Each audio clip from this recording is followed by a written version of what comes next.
Hello guys, welcome all of you in लक्ष्य family. हम high school के chapter book का सेकंड लेसन नेल्सन मंडेला को पढ़ रहे थे। आइए हम इस लेसन को और आगे कंटिन्यू करते हैं। हमने अभी तक पढ़ा क्या था? Troubled by the laws of man और गॉड। हमने यहाँ तक पढ़ लिया था। आइए हम थोड़ा सा आगे बढ़ते हैं और इस चैप्टर को कंप्लीट करने का प्रयास करते हैं।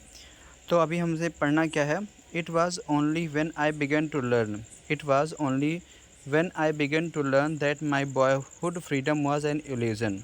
तभी मैंने जब जानने की कोशिश की या जब मैं जानने लगा, तब मुझे अब पता चला कि जो मेरे बॉयहुड की फ्रीडम थी, जो मेरे बचपन की फ्रीडम थी, वह एक इल्यूज़न थी, वह एक भ्रम थी। जब मैं जानने लगा तो मुझे यह पता चला कि जो मेरे बचपन की आज़ादी थी, जो फ्रीडम थी, वह एक प्रकार का भ्रम थी। When I discovered as a young man, जब एक नवयुवक के रूप में मैंने उसे तलाशना प्रारंभ किया, जब मैंने एक नवयुवक के रूप में उसे खोजना प्रारंभ किया, that my freedom had already been taken from me, तब मुझे यह पता चला कि मेरी आज़ादी को मुझसे छीन लिया गया है। तब मुझे यह पता चला कि मेरी आज़ादी को मुझसे छीन लिया गया है। that I began to hunger for it, और मेरे लिए उसके लिए, उस आज़ादी के लिए भूख बढ़ने लगी। मुझ में उस आज़ादी के लिए भूख बढ़ने लगी। At first, as a student, पहले तो एक विद्यार्थी के रूप में I wanted freedom only for my self, मैं खुद के लिए आज़ादी चाहता था। पहले एक विद्यार्थी के रूप में मैं खुद के लिए आज़ादी चाहता था। कैसी आज़ादी हो? The transitory freedom of being able to stay out at night, एक ऐसी आज़ादी जो रात में स्टे करने के लिए, रुकने के लिए अस्थाई हो। मतलब हमें एक ऐसी आज़ादी चाहिए थी जो रात में हमें किसी स्थान पर अस्थायी रूप से रुकने का अवसर दे, ठहरने का अवसर दे। रीड वाट आई प्लीज, और दूसरी आज़ादी ऐसी कौन सी थी? तो मैं जो चाहूँ वह मैं पढ़ सकूँ। दूसरी आज़ादी हमें विद्यार्थी के रूप में यह मिली थी कि मैं जो चाहता था वह पढ़ सकता था। And go where I choose, और जहाँ मैं जाना चाहूँ वह जा सकता था। Later as a young man, बाद में एक नवयुवक के रूप में, इन जोहानिसबर्ग, मतलब जोहानिसबर्ग में, बाद में जोहानिसबर्ग के एक नवयुवक के रूप में, I yearn for the basic and honourable freedom of achieving my potential, मुझे एक ऐसी आज़ादी की आवश्यकता थी जो मुझे यह अवसर दे, जो मेरी ज़रूरतों को पूरा कर सके और मुझे सम्मान पूर्वक या बेसिक आज़ादी मिल सके। मुझे अपने ज़रूरतों को पूरा करने के लिए सम्मानपूर्ण तथा बेसिक आज़ादी दिला सके। इसके बाद वो क्या कहते हैं? आप अर्निंग माई कीप, मैं अपनी ज़रूरतों को पूरा कर सकूं, अपनी कमाई कर सकूं। आप मैरिंग, मैं विवाह कर सकूं। एंड हैविंग अ फैमिली, और मेरा एक परिवार हो। वो क्या चाहते थे? जब विद्यार्थी थे तो उन्हें सिर्फ जिस स्थान पर रहना चाहते थे, जहाँ भी अपनी रात बिताना चाहे वहाँ वह बिता सकते थे, उनकी यही इच्छा थी। और जब वह जो चाहे वह पढ़ सकते थे, जहाँ जाना चाहे जा सकते थे। जब वह एक नवयुवक हुए तब उन्हें अपने जोहानिसबर्ग क्षेत्र में, जहाँ भी वह अपनी कमाई कर सकें, अपनी ज़रूरतें पूरी कर सकें तथा विवाह कर सकें, साथ ही साथ एक परिवार रख सकें, यही उनकी सम्मानपूर्ण आज़ादी थी। The freedom not to be obstructed in a lawful life, एक ऐसी आज़ादी जिस पर कोई कानूनी हस्तक्षेप ना हो, जो बिल्कुल कानून से फ्री हो। और इसके बाद वो क्या कहते हैं? बट देन आई स्लोली सा, तभी मैंने देखा, that not only was I not free, तभी मैंने यह पाया कि मेरी ही आज़ादी को नहीं छीना गया था। तब मैंने यह पाया कि मेरी ही आज़ादी को नहीं छीना गया था। मैं ही एक ऐसा व्यक्ति नहीं था जो आज़ाद नहीं था। But my brothers and sisters were not free, मेरे भाई बहन भी आज़ाद नहीं थे। मेरे साथ साथ मेरे भाई बहन भी आज़ाद नहीं थे। आई सा that it was not just my freedom that was curtailed, मैंने यह देखा कि मैं अकेला नहीं थी जिसकी आज़ादी को छीना गया था। मैं अकेला नहीं था जिसकी आज़ादी को छीना गया था। But the freedom of every one who looked like I did, उन सभी लोगों की आज़ादी को छीना गया था जो मेरी तरह दिखाई देते थे। उन सभी लोगों की आज़ादी को छीना गया था जो मेरी तरह दिखाई देते थे। आगे क्या कहते हैं? That is when I join the African national Congress, उस समय मैंने अफ्रीकन नेशनल कांग्रेस को ज्वाइन करा। उसी समय मैंने अफ्रीकन नेशनल कांग्रेस को ज्वाइन कर लिया। That is when the hunger for my own freedom, तभी जो मेरी अपनी आज़ादी की भूख थी, became the greater hunger for the freedom, तभी जो मेरी अपनी आज़ादी की भूख थी वह बन गई द ग्रेटर हंगर, एक इतनी बड़ी भूख जो कि मेरे लोगों को फ्रीडम दिला सके, जो मेरे लोगों को फ्रीडम दिला सके। Of my people, it was this desire, यह मेरी इच्छा थी।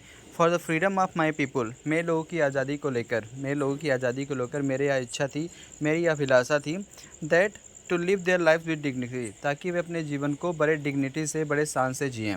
एंड सेल्फ रिस्पेक्ट, उनका आत्मसम्मान बना रहे। मेरी उनकी आज़ादी का अभिप्राय यह था, उद्देश्य यह था कि अपने जीवन को शान से जिएँ और इसी साथ ही साथ उन्हें आत्मसम्मान मिले। दैट एनिमेटेड माई लाइफ, जिसने मेरे जीवन को बार बार प्रेरित किया। That transformed a frightened young man, जिसने एक डरे हुए व्यक्ति को एक बहादुर व्यक्ति बना दिया। और साथ ही साथ एक कानून मानने वाले व्यक्ति को एक sorry guys,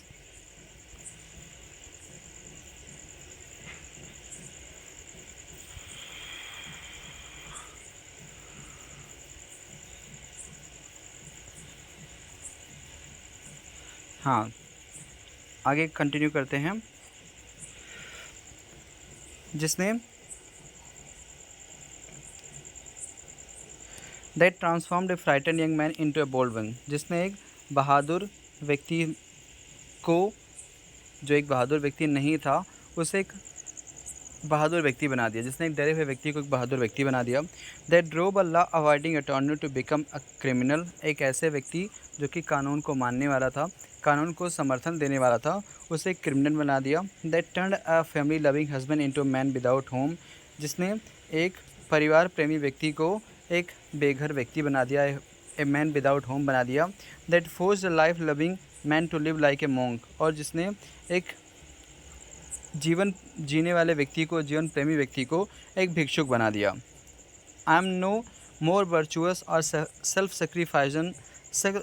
sacrificing than the next man, मैं अन्य लोगों की तरह गुणवान या आत्मबलिदानी नहीं हूँ। वो क्या कहते हैं कि मैं अन्य लोगों की तरह आत्मबलिदानी या गुणवान नहीं हूँ। बट आई फाउंड, लेकिन मैंने पाया, that I could not even enjoy the poor and limited freedom, लेकिन मैं अपनी उस आज़ादी का जो भी मुझे मिली थी, जो भी आज़ादी मिली थी, मैं उसका एंजॉय नहीं कर सकता था, मैं आनंद नहीं उठा सकता था।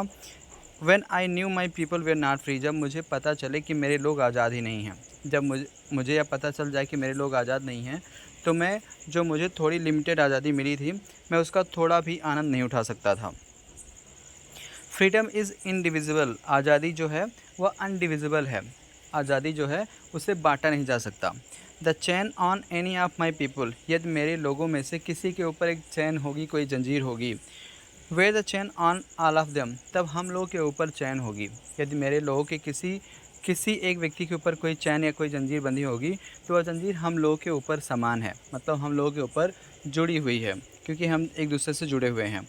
The chain on all of my people were the chain on me, यदि मेरे सभी लोगों में से कोई जंजीर से जुड़े होंगे, तो मैं भी उसी जंजीर से जुड़ा होऊंगा। यदि किसी व्यक्ति ने हम सभी लोगों को किसी जंजीर से बांधा होगा, तो मैं भी उसी जंजीर में जुड़ा होगा। मतलब वे अपने आप को अपने लोगों से बिल्कुल एक साथ जुड़ा हुआ मानते थे। आगे वो क्या कहते हैं, आई न्यू, मुझे पता है, that the oppressor must be liberated just as surely the oppressed, मुझे पता है कि जो ऑपरेसर हैं, जो प्रताड़ित करने वाले हैं, जो अत्याचारी लोग हैं, उन्हें भी आज़ादी मिलनी चाहिए, ठीक उसी प्रकार जैसे कि ऑपरेस्ड, जैसे कि अत्याचार सहने वाले लोग, जिस प्रकार अत्याचार सहने वाले लोगों को आज़ादी मिलनी चाहिए, ठीक उसी प्रकार अत्याचारियों को भी आज़ादी मिलनी चाहिए। A man who takes away another's freedom is prisoner of hatred, एक व्यक्ति जो दूसरे व्यक्ति की आज़ादी को छीनने का कार्य करता है, is a prisoner of hatred, वह घृणा का एक कैदी होता है, उसके अंदर घृणा की भावना होती है, वह घृणा का एक कैदी होता है। He is locked behind the bars of prejudice and narrow mindness, वह संकीर्णता तथा प्रेजुडाइस या घृणा की भावना से, घृणा की सलाखों के पीछे बंद होता है। वह व्यक्ति संकीर्णता तथा घृणा की भावना से जो सलाखें बनी होती है उसी के पीछे बंद होता है, मतलब वह घृणा से भरा हुआ होता है। बार्स मतलब सलाखे होता है। आई एम नॉट ट्रूली फ्री, मैं पूरी तरह से आज़ाद नहीं हूँ। If I am taking away someone else freedom, यदि मैं किसी व्यक्ति की आज़ादी को छीनने का कार्य कर रहा हूँ, मैं पूरी तरह से आज़ाद नहीं हूँ यदि मैं किसी दूसरे व्यक्ति की आज़ादी को छीनने का प्रयास कर रहा हूँ। Just as surely I am just I am surely I am not free when my freedom is taken from me. ठीक उसी प्रकार मैं फ्री नहीं होता हूँ जब मेरी आज़ादी को मुझसे छीना जाता है। जिस प्रकार मेरी आज़ादी को मुझसे छीना जाता है, मैं फ्री नहीं होता हूँ, आज़ाद नहीं होता हूँ। ठीक उसी प्रकार यदि हम किसी दूसरे व्यक्ति की आज़ादी को छीनते हैं, तभी हम फ्री नहीं होते हैं, फिर भी हम किसी प्रकार के कैदी होते हैं।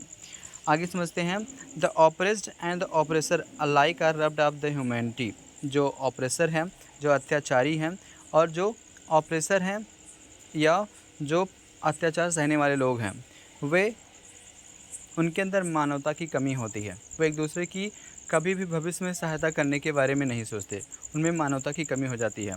ऑपरेस्ड मतलब ऐसे लोग जो अत्याचार को सहते हैं, और ऑपरेसर मतलब ऐसे लोग जो अपने अत्याचार को दूसरों पर दिखाते हैं। वो उन दोनों के अंदर मानवता की कमी होती है। यदि वे मानवीय गुण वाले होते, यदि उनके अंदर मानवीय गुण होता, तो शायद वे दूसरों को प्रताड़ित नहीं करते। और ऐसा व्यक्ति जो दूसरों से प्रताड़ना सहेगा, उसके अंदर उस खास व्यक्ति के लिए जिसने उसे प्रताड़ित किया होगा, उसे कभी भी मानवता की नज़र से नहीं देखेगा। इस प्रकार हमारा जो ये चैप्टर है वह कंप्लीट हो जाता है। धन्यवाद।